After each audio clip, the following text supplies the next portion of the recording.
Hi, everyone. Welcome. My name is Anupreet Sidhu, and I'm a program officer at the William T. Grant Foundation.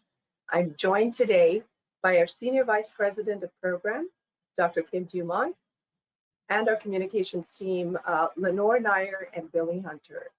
Kim will join me in answering your questions throughout this presentation. So first of all, many thanks for tuning in.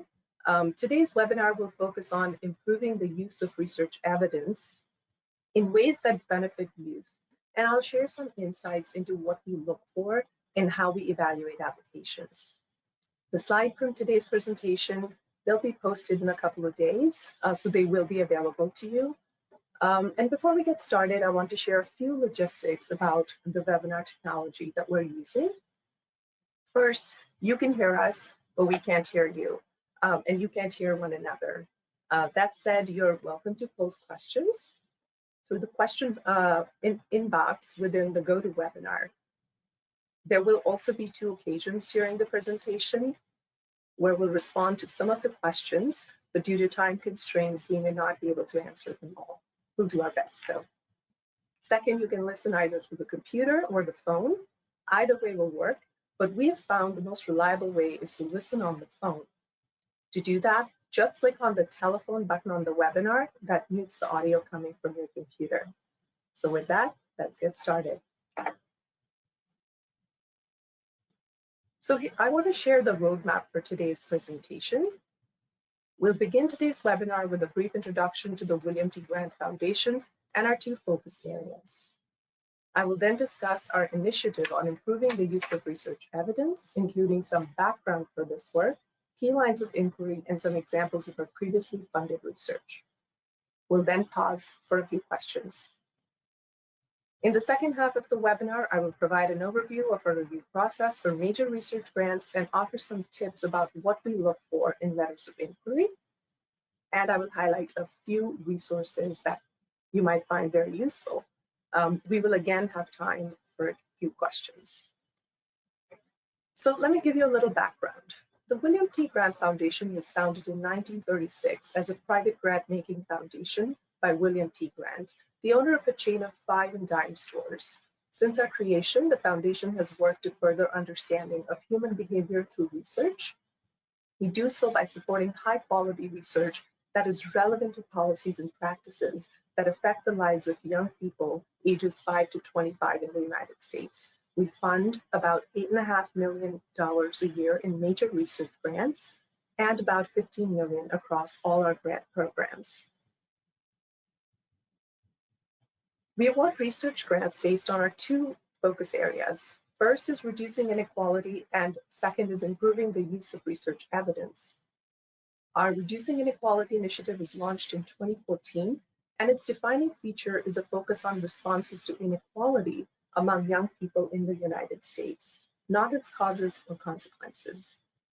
Our current initiative on improving the use of research evidence, which is the focus of our presentation today, it aims to advance the conversation about research use. The defining feature of this area is a focus on strategies for using research evidence. We support studies that improve the use of research evidence and conditions that support it in ways that benefit youth. We want to learn how to better use what we already know from research. For both the focus areas, we seek research that builds strong theory and empirical evidence, and we fund studies through different mechanisms: major research grants, scholars awards, and institutional challenge grants. But today, during this webinar, we will be talking about major research grants and officers' research grants in the use of research evidence focus area. So what we see here on this slide is an ideal scenario where policy and practice inform research agenda and research findings inform policy and practice. But this is no easy task. So we'll look at some reasons on why this research area is important. So why study ways to improve the use of research evidence? First, research agendas can miss the mark on decision makers' concerns, questions, and ideas about what is needed.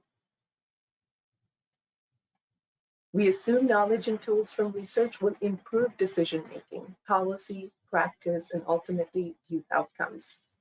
But we lack strong evidence about this theory of change. And we know a lot about the conditions that are associated with research use, but we lack knowledge about how can we create those conditions? And when those conditions are created, how do they impact youth outcomes? So what we learn from research and the tools produced through research are not used to their full potential. So I'll give you a little context about the different phases of this focus area at our foundation. So the first phase of Research Evidence Initiative was launched in 2009. That was the first request for proposals. During that first phase, we funded studies to understand the role of research evidence and how it's used in policy and practices. The current request during the phase 2 is building on what we've learned in the first 6 years of the initiative, when we were trying to understand the use of research evidence from the user's perspective, to now focusing on improving the use of research evidence. We now want to know what it takes to create conditions to improve the use of research evidence and what happens when it's used. So we've prioritized 3 key lines of inquiry that we feel will move us closer to the ultimate goal of using research to inform policy and practice and improve youth outcomes. These include studies to build, identify, and test strategies to improve the use of existing research evidence, studies to build, identify, and test strategies for producing new research evidence that is useful, and studies that investigate under what conditions using high-quality research improves decision-making and ultimately outcomes for youth. We are interested in research use involving state and local decision-makers and intermediaries, state and local departments of education, child welfare, and juvenile justice. They make decisions that influence the frontline practices and ultimately affect youth outcomes. Mid-level managers within agencies often decide which programs and tools to adopt, how to improve, and how to allocate resources. Intermediaries shape the production of research and translate and package it for its use. Although many individuals are working to leverage research and inform policy and practice, we need more systematic studies of these efforts. So let's take a few minutes to consider each line of inquiry separately. So first, we're interested in systematic studies to identify, create, and test the structural and social conditions that foster more routine and constructive uses of research. We expect that these studies will build on our prior work about conditions that foster use. Existing studies provide important examples and empirical evidence about the processes, relationships, and structures that are associated with the use of evidence. In this case, investigators might draw on work by the Foundation's grantees or explore the fields of knowledge translation and mobilization that have a history of developing strategies to advance knowledge. For example, prior research suggests that opportunities for discussions about research and active deliberation foster value for research and deep understanding. Studies are now needed to determine how to create the venues and processes that deepen understanding of research and to evaluate its effectiveness. Another idea is to build on what we already know about the importance of networks in sharing research evidence and introduce strategies to optimize those networks to use research evidence. So let me share an example of a grant that we've funded at the Foundation that associates or relates to this line of inquiry. So this is a study by Crowley and colleagues that evaluated whether the research to policy collaboration model, it's a highly structured and intensive collaboration between researchers and policymakers, if that improves legislators' use of research in policy activities related to child maltreatment. So the team tested the effectiveness of RPC using a double random assignment design, where both the federal legislators and researchers were randomly assigned to either RPC intervention or comparison group. Use of research evidence was self-reported and observed, and the results found that this model increases the use of evidence and researchers' knowledge and practices. So the second line of inquiry that we're interested in are systematic studies to create and test the incentives, structures, and relationships that facilitate the production of research that responds to decision makers' needs. Again, our hope is that investigators will build on the available evidence about the conditions that stimulate research agendas that are responsive to decision makers' questions. This might include work from organizational theory about introducing and sustaining change, or work on research practice partnership. For example, we know that research is more likely to be used when it is viewed by policymakers as sensitive to local context or designed for action. So one way to address that is by testing curriculum training initiatives to develop researcher capacity to conduct collaborative work with practitioners. An example for this line of inquiry is a community academic partnership for translational use of research evidence. This project proposed to promote use of research evidence through collaborative activities that utilize strategies based on leadership, organizational, and management science. So they were trying to understand optimal ways for fostering research practice partnerships to improve use of research within child welfare service systems. A part of their research also focused on critically and effectively assessing the co-production of research by academic partners and child welfare stakeholders. This was a mixed method study with some agencies receiving the intervention and others conducting business as usual. Through the relationships and partnership developed, the team focused on research-based workforce retention initiatives, and the academic partners assumed a consulting role for centering system practices around available research evidence. I'll also share another study in this domain, which was by Joshua Glazer, assessing how research practice partnerships promote the use of research evidence in school districts. The study included a collaboration between school district officials and university researchers to define agenda focused on studying local problems of policy and practice. And coming to the third line of inquiry, this one's a bit different. It takes up the challenge of creating and testing conditions that facilitate take-up of high-quality research that leads to improved decision-making and ultimately better outcomes for youth. We invite research teams to investigate under what conditions using high-quality research improves decision-making and youth outcomes. We suspect that simply using research will not be sufficient to yield positive outcomes. Rather, the relationship between the use of evidence and youth outcomes will be affected by a number of conditions. These conditions might involve a degree of consensus about the body of research evidence or the capacity of the staff to apply the research. As an example, an observational study might examine whether states' efforts to mandate and incentivize research use results in greater engagement with research and hence changes in practice that benefit youth. So studies are needed in the area to determine whether these policies increase the use of programs and ultimately improve youth outcomes. And I'll just say that we're very excited that we've funded a research project very recently in this space. So I'd say stay tuned for that TORE grantee info because that project follows this line of inquiry in an educational setting. And a previously funded grant that speaks to this is by Bruce Chervita and Kim Becker, where the investigators tested a coordinated knowledge system within school-based mental health services to improve the use of research evidence. So what they're doing here is embedding training on research-informed practices into routine supervision meetings between supervisors and therapists. Findings from pilot work suggested that this system holds promise. The current study involved a cluster randomized trial focusing on supervisors and supervisees' use of research evidence to increase youth engagement in mental health services. Results show increase in evidence-based treatment strategies, and youth outcomes are now being examined. So with that overview, I would like to pause for questions, and I would also like to invite our Senior Vice President of Program, Dr. Kim Dumont, to join me.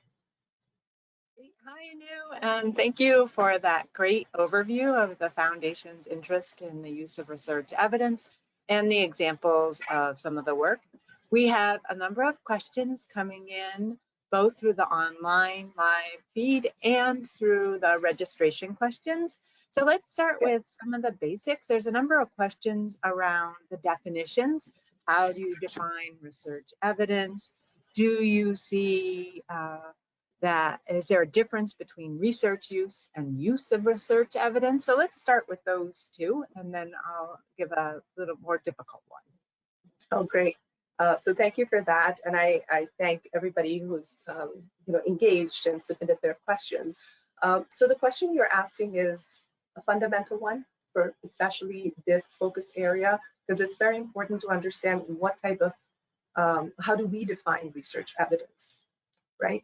So what's central to these studies is that the evidence, it has to be research evidence that's derived from studies that apply systematic methods and analysis to predefined questions and hypotheses. And these could come from descriptive studies, causal intervention studies, meta-analysis, and such. So this is a very sort of traditional definition of research as we understand it. It can be accompanied by other forms of evidence. If we define evidence more broadly, it could be data, testimonials, lived experiences, and such. But having research evidence as a focus of these grants is fundamental. Great. And I think there's a second question about terminology, research use, use of research, research on research use. They're somewhat synonymous, as long as we're trying to understand how are we using research to inform policy and practice to improve youth outcomes. They carry similar meaning, in my opinion. Great. Thank you for that. And the next question is from a listener, and it adds some nuance or additional information about how we're thinking about the use of research.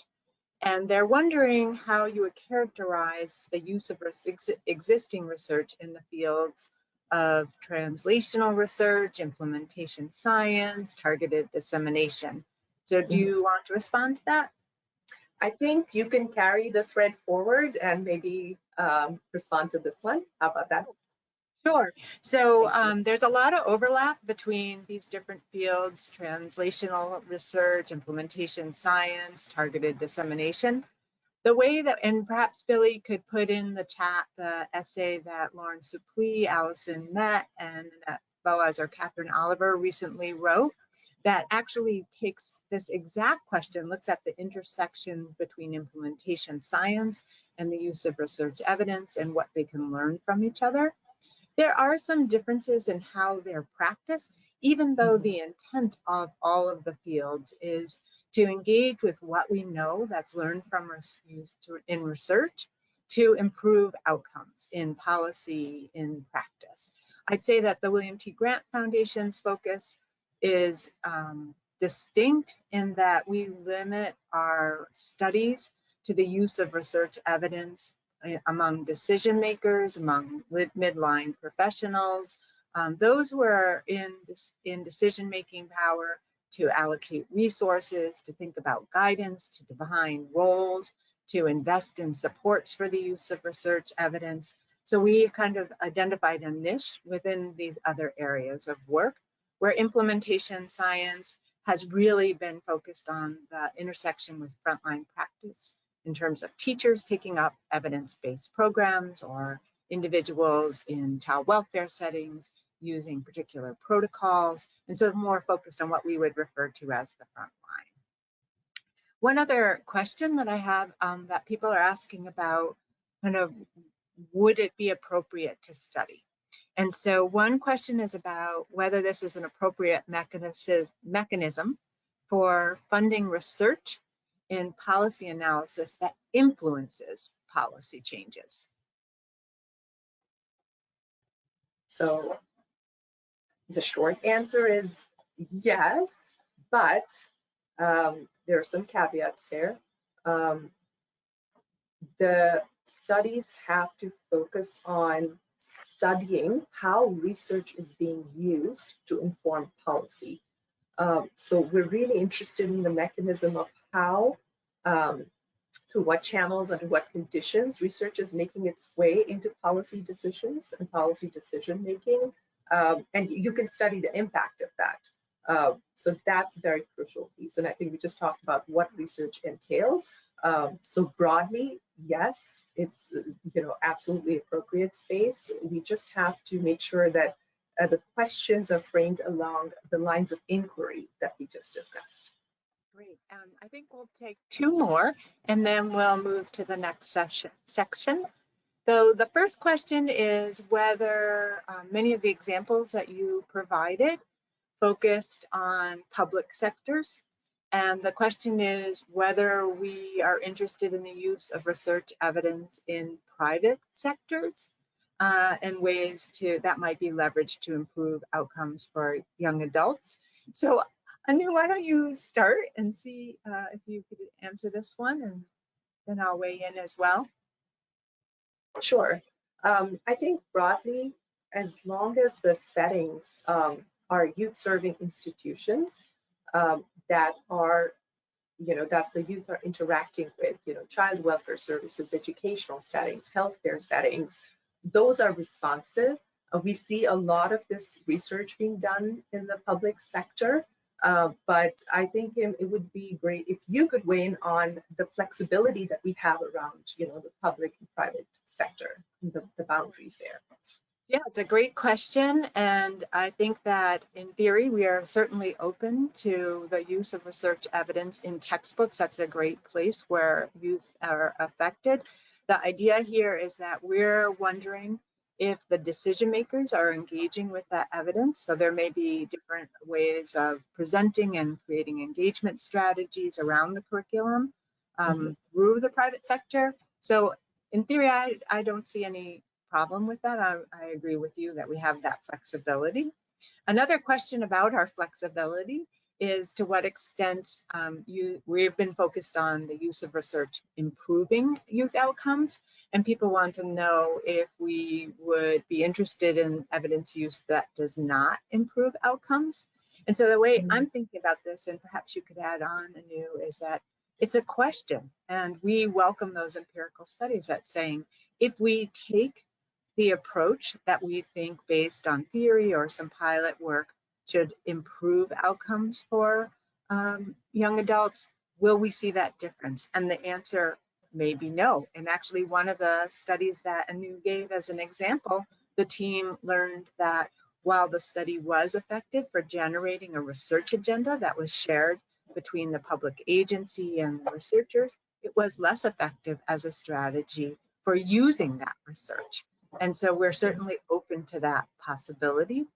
If the question is more, are you open to strategies for discouraging the use of particular research evidence? And so here we might have a body of evidence that suggests that, that a particular approach is harmful to students. And so we'd want people to move away. We'd want them to use the evidence that it's harmful and stop using evidence that's in play, or for lack of it, a practice that's in play. We'd welcome that too.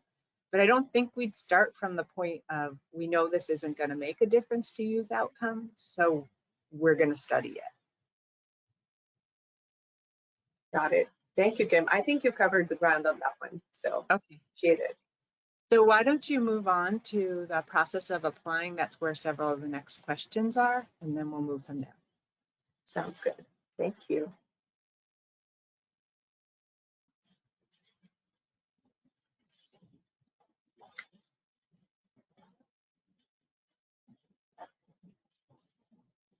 All right. So now I'm going to walk you through the application and review process for major research grants.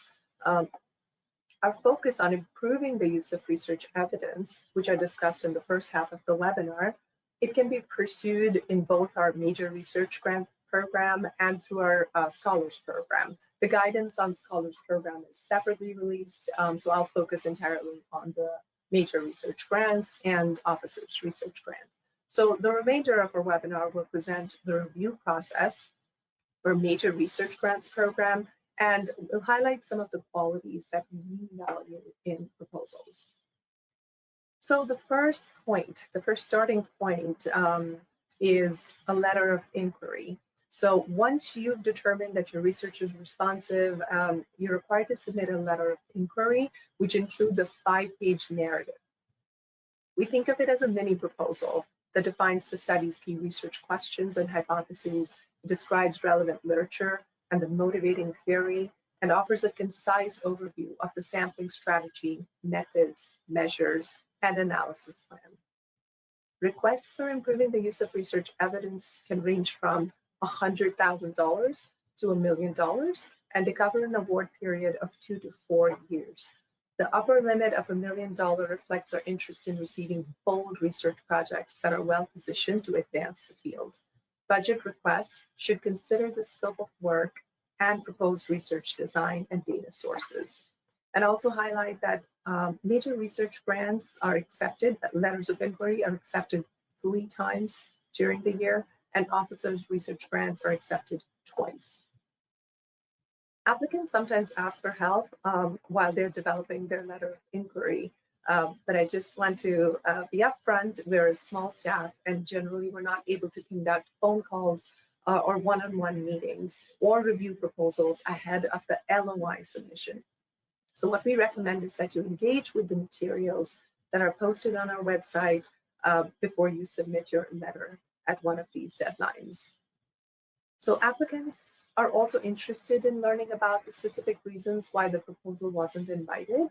So we do notify everyone of the decision, but we don't have the capacity to provide individualized feedback at the LOI stage. But we do our best to clarify the reasons why an LOI did not proceed. And in some cases, we do provide custom feedback as well. And just a note for anybody who's interested in submitting an officer's research grant, as you're preparing a letter of inquiry, plan time to get signatures from your institution. Letters of inquiry are accepted, like I said, 3 times a year, and our next deadline is coming up in August. And the portal to accept the LOIs just opened today. So if you're ready, you might be able to submit. And I'll remind you of the deadlines right at the end as well. So I'll just also share that we've been reviewing around 150 letters of inquiry per cycle, and about a third of these are on improving the use of research evidence initiative.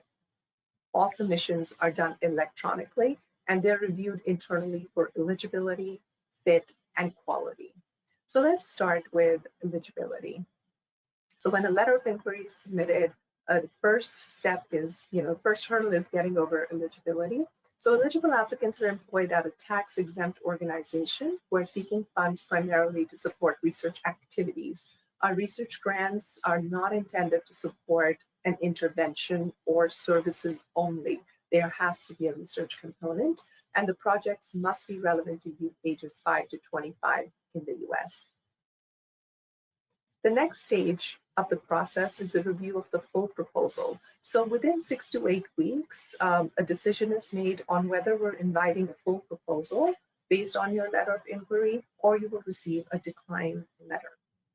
Full proposals are more developed versions of the LOI, and they're also accepted 3 times a year, and they undergo a rigorous review process. So we invite about 15% of applicants to submit a full proposal. When these proposals come in, they are sent out to external review.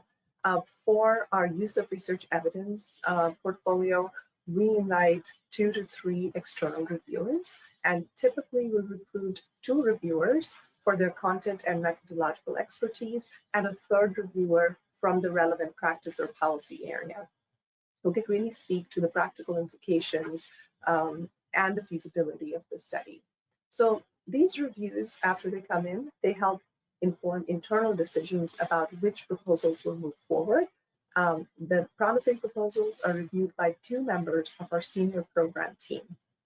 That consists of our president, our vice president of program, who's also joining us today. You've already met her, 2 senior research advisors, and our 3 program officers. Following this review, a few investigators are offered the opportunity to provide a written response to the concerns raised by all reviewers, both internal and external. So once complete, the senior program team will review the response from the PI and make an initial recommendation for funding. These recommendations are then presented to the Board of Trustees for their final approval. About 1/4 to 1/3 move to the board for approval, and ultimately about 5% of the LOIs are funded. So the whole process from submitting your LOI to getting board approval for funding can take anywhere from 10 to 15 months, depending on many different factors. If you've received the grants, the post-award process involves annual program reports of the project progress. They're reviewed by the assigned post-award reviewer, who's a member of our senior program team. And then we also organize grantee meetings to come together and engage with the ongoing work. And we tend to support our grantees in any way possible in their research. So now that you have a sense of the review process, let's take a few moments to consider the content of the letter of inquiry. So we're often asked if we give preference to particular research design or method. And the short answer to that is no.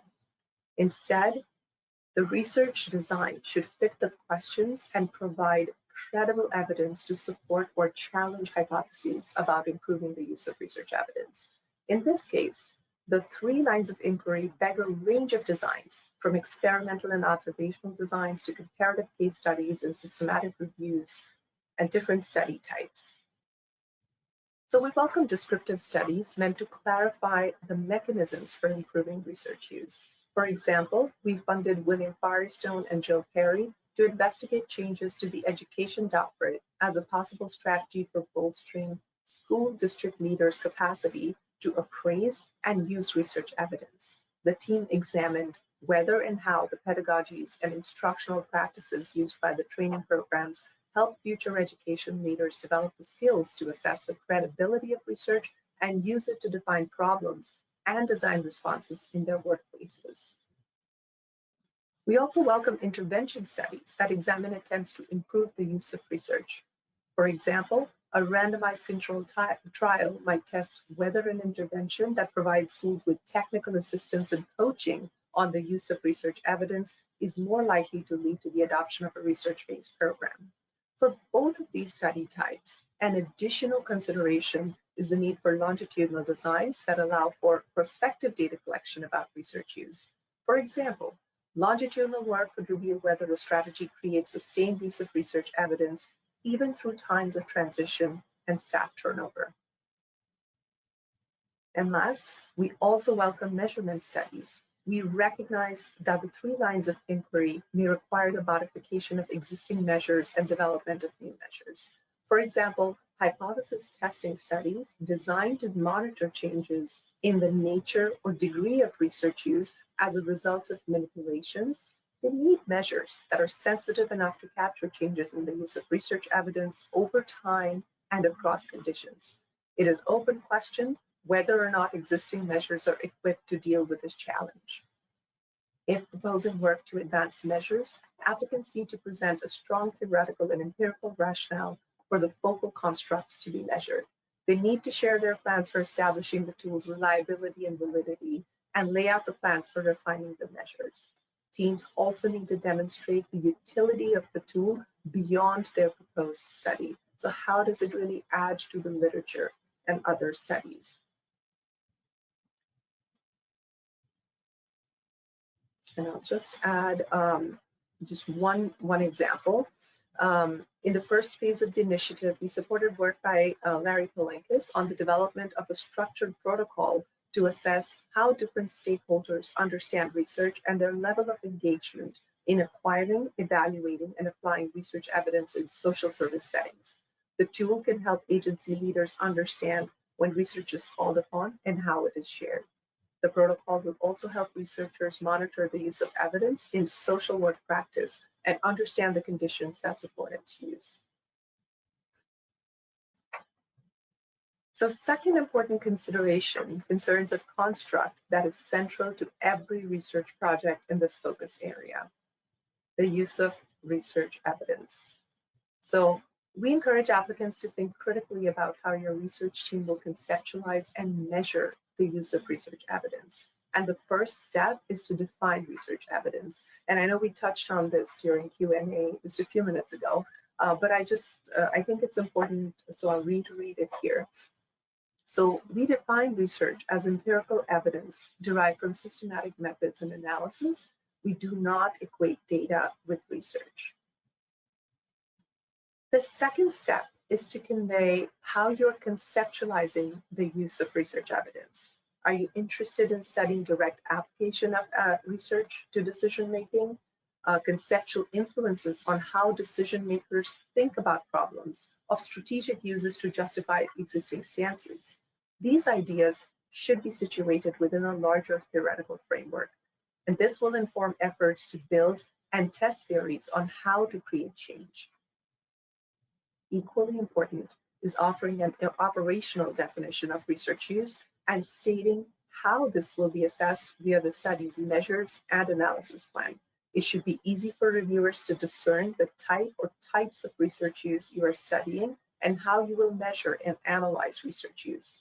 For example, if you're conceptualizing research as being instrumental and expect it to be evident in the course of a specific decision, such as what program to adopt, which caseloads to prioritize, or how to instruct, reviewers will want to know what information you're going to look at, listen to, or ask about to be convinced that an instrumental use of research evidence has occurred. And this is challenging work, and it makes measuring this and other types of research evidence difficult. When we read your letters of inquiry, we want to see that you've thought deeply about this issue and that your team has the methodological expertise that's needed to do the work. So I'll just share some tips about creating successful letters of inquiry. Foundation staff find that the most successful proposals in this phase have the following qualities. We recommend grounding the study in prior theoretical and empirical work. So this may draw on work by the Foundation's grantees or engage other traditions for studying how to strengthen connections between research, practice, and policy communities. For example, improvement science can help us think about change management as it relates to introducing and integrating research evidence, and the fields of knowledge translation and mobilization have a history of developing strategies to advance knowledge. Successful letters of inquiry prioritize the research activities. We seek systematic studies on improving the use of research evidence. This means that the research questions are primary and the change efforts are secondary. However, our call for studies that identify, create, or test strategies for improving use have resulted in a number of proposals where the research activities are overwhelmed by the change efforts. The most successful letters lead with their research questions and hypotheses. We value letters focused on research use involving state and local decision makers, intermediaries, and middle management. We recognize their role in deciding which programs, practices, and tools to adopt, deliberating ways to improve existing services, and shaping conditions for implementation. We rarely fund studies focused on the use of research evidence by frontline workers, such as teachers, caseworkers, and probation officers, to name a few. And successful letters of inquiry demonstrate how the project adds value to theory and directly or indirectly informs either policy or practice. This means design, methods, and analysis are appropriate given what is already known. For instance, it is not enough to describe the extent and nature of research use. The study must consider what is required to improve research use or understand the impact of research use on decision-making and youth outcomes. As discussed earlier, honing existing measures of research use or rigorously developing new ones are other ways to push the work forward. So to learn more about our interests and the application process, I encourage you to visit our website and review the application guide and supplemental resources. Our staff spends considerable time developing and gathering these materials, and my hope is that you will use them. So I'll share a few, and in the interest of time, I will breeze through them so we can get to a final Q&A session. So here are some resources that can provide insights on the grant application process. So application guidelines for 2023 have been released, and they're very comprehensive. And some of the information we've shared here, you'll find in there in good detail. A statement of our research interest and applicant guidance that is specific to this initiative is available. Our website also includes other useful resources, including blogs, related writing by staff and grantees, FAQs, and most exciting, the annotated excerpts from exemplar proposals. And here's also a link to our webpage that's focused on the use of research evidence right here. So this resource is something that I would encourage you to review before submitting your materials. So there are two that are available on our website. So this one right here, we just talked about. It is the impact and optimization of the research to policy model.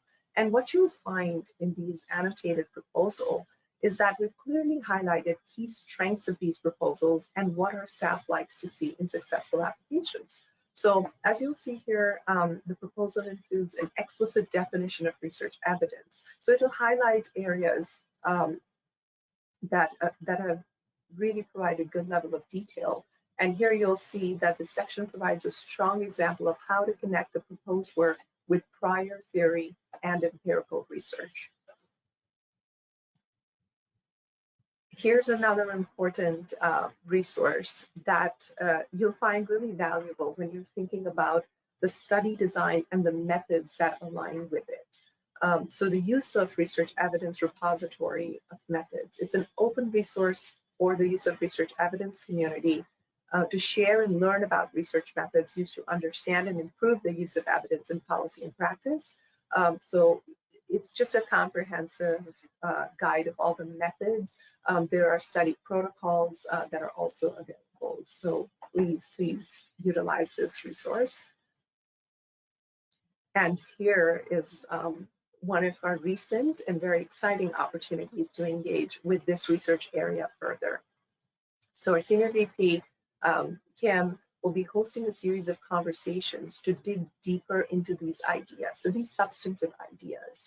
And we're having our next coffee chat, as we like to call it, next Monday, and the registration will be open tomorrow, I believe.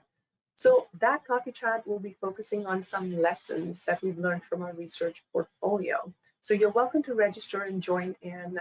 We'd love to hear your ideas, questions, or you're just welcome to just listen in as well.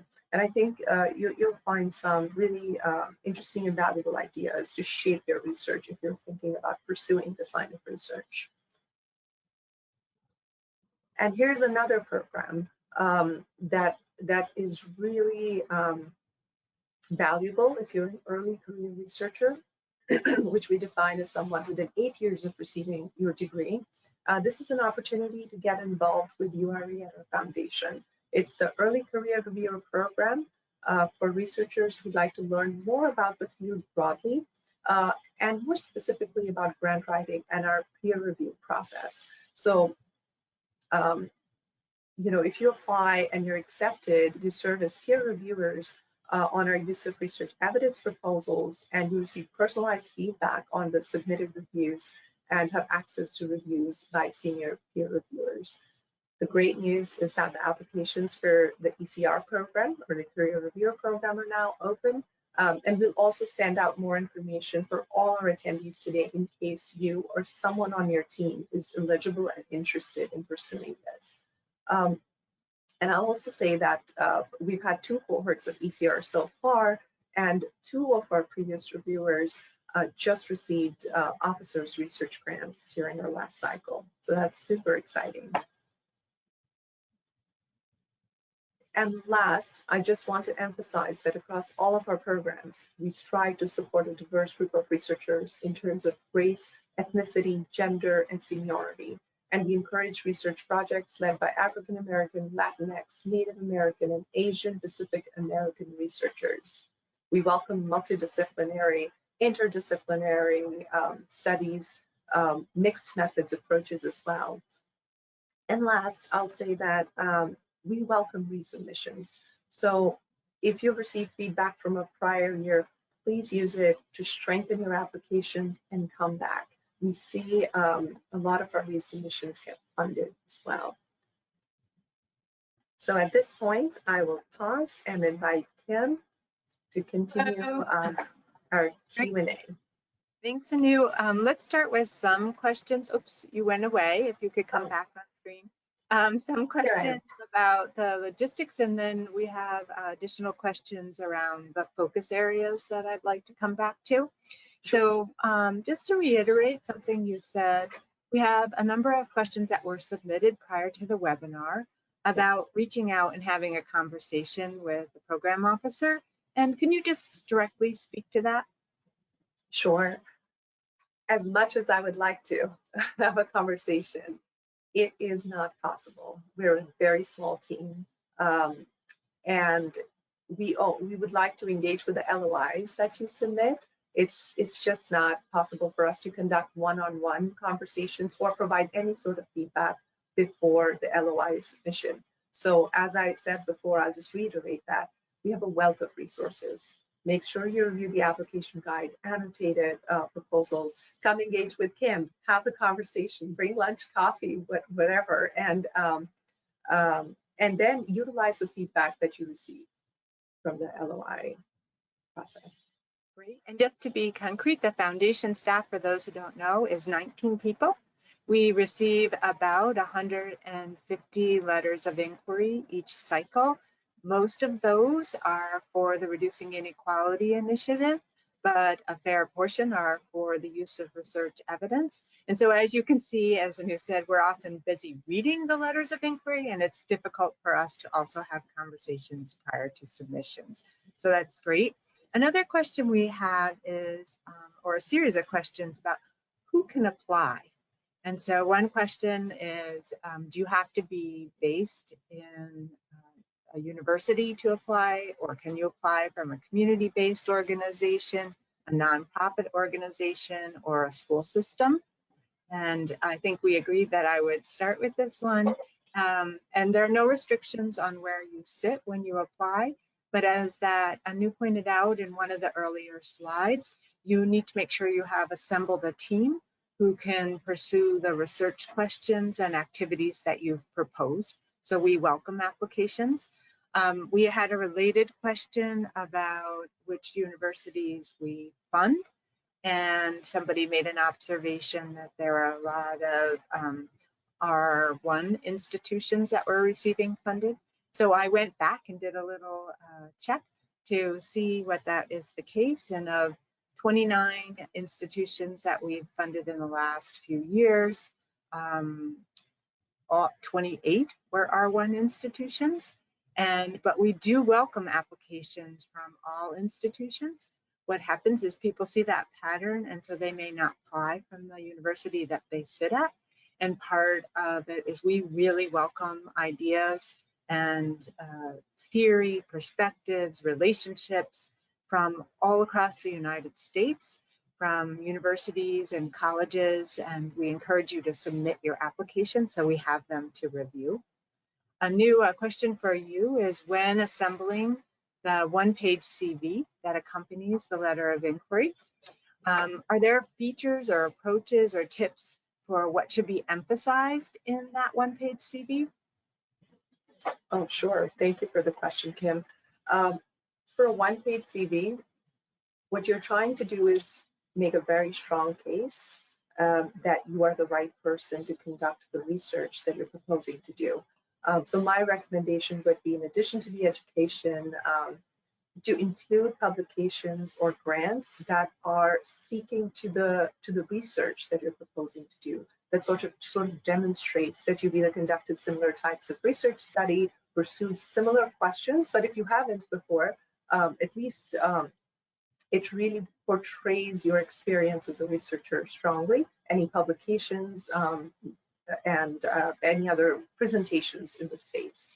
But since Kim, I'll take this opportunity to also, ask you, since you've seen so many of these, so I want you to add to respond to this as well, as share your tips on your tips on creating a strong application. Because I see you as a thought leader in the field, and you've reviewed practically all the LOIs that have come through under this initiative. So please share away. Yeah, so thanks, Anu. I would say get a reader, someone else to read your letter of inquiry who does track it back to the application guide to make sure that you have included the definitions or how you're conceptualizing, how you're going to operationalize the use of research evidence, and to make sure that the design really will generate and be strong evidence and be responsive to the questions you've asked. I think those are the main things, to really engage with what's being offered or being invited from the research application. And I think having someone else read it that you're not working with is a good way to do that. So that would be my one recommendation there. And also look at those annotated excerpts. We try to make visible what reviewers are valuing, external reviewers as well as staff reviewers. And so I think they are a rich resource in that department. I'd like to shift gears a little bit because we've had two questions that are asking a similar idea, about a similar idea. And the notion is that policy process is slow, and we want to know if research evidence is used. And so what are the kind of outcomes that we expect in a 3-year grant? Are we expecting policy to change based on an initiative or a strategy for change? Or what other kind of indicators would we accept in this area with the target audience? And so I'm happy to start, or if you'd like to start, that's fine. So these are a great question. And it has been something that the grantees have really wrestled with, and applicants. And so there's big P policy. So if you're looking to see if you change federal policy or state policy, certainly we wouldn't expect that. But in the example that Anu highlighted about Max Crowley and Taylor Scott, what they were able to see was how debates changed it, how staff memos changed, how guidance changed in the process. And there are protocols in the repository that Anu has or is going to talk about that show how this was coded, and to get at the use of research evidence in debate as well as in written documentation. So certainly short of policy change. Then there's what we think of as small p policy. So what is happening in a local setting, a school district, in instructional curriculum practices. And there, sometimes in a 3-year period, particularly if there's a window of opportunity that motivated the research to understand if it was a particular strategy was effective in shifting a policy, then we might expect to see a policy change in that way, or a failure to change the policy. Both are welcome in that road. And so there are different indicators you can see that are short of the policy change that have certainly well represented in the study.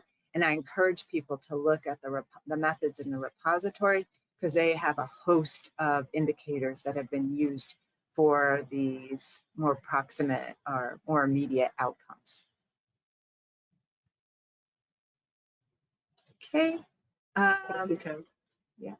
So another set of questions that we're seeing concerns the policy area. Does the William T. Grant Foundation have a preference for a policy area in education? That people have noted that we've done a lot of work in that space. You've talked about child welfare. Is there a preference for any of these areas? So thank you for the question. The short answer is no. A large chunk of our research has, as you mentioned, fallen in the educational space, but we're not restricted by that. As long as, we're trying to improve evidence to improve youth outcomes, it could be based in any youth-serving institutions. And we funded studies across the spectrum. And what we've seen, as I've learned from you, Kim, that in the first phase, a lot of the evidence on understanding use of research was generated in the educational space. But as we are moving to this new phase, it is really diversified. And we like to see proposals across the spectrum there. So, yeah. Okay, and now I'm going to end with one last response to someone, and I'll turn it back to you to close us out. And thanks everybody for joining us. I just want to clarify, there is a question about how funding gets allocated across the Reducing Inequality and the Use of Research Evidence Initiative. And we don't do it that way. We say, okay, we have $8 million for research grants this year. And while they're initially considered separately through the use of research evidence and the Reducing Inequality, at the full proposal stage, they begin to compete against each other. And so it's whatever proposals get the strongest endorsements from reviewers along the way. If it's 100% use of research evidence, we'll celebrate that. So bring us your proposal. And we don't split it 50-50. So I just wanted to clarify that. And so Anu, if you want to close us out, that'd be great. Absolutely. Thank you so much, Kim. All right. Thank you, everybody, for staying till the very end. I just wanted to close out with a reminder of some of these dates. So first, I'd like to thank you for taking time on your busy day to learn about use of research evidence focus area. So if you think your research fits ours, of course, we invite you to submit a letter of inquiry, and that's due on August 2nd. 2023. So it's coming up. The portal is open. So please spread the word, submit your letters of inquiry. In the meanwhile, it's a wonderful opportunity to engage more with these research ideas. So join us for the coffee chat on June 12th. And if you're interested and you're within 8 years of your terminal degree, please apply for Early Career Reviewer program. So we'd love to see your applications, and watch out for next year's application guide, which will be released in November 2023 if you're still in the early stages. So with that, I want to thank Kim for really joining us and responding to all the questions. And I want to give a shout out to our communication teams, Billy and Lenore, for staying with us and supporting us throughout. So thank you all very much. Have a lovely day ahead.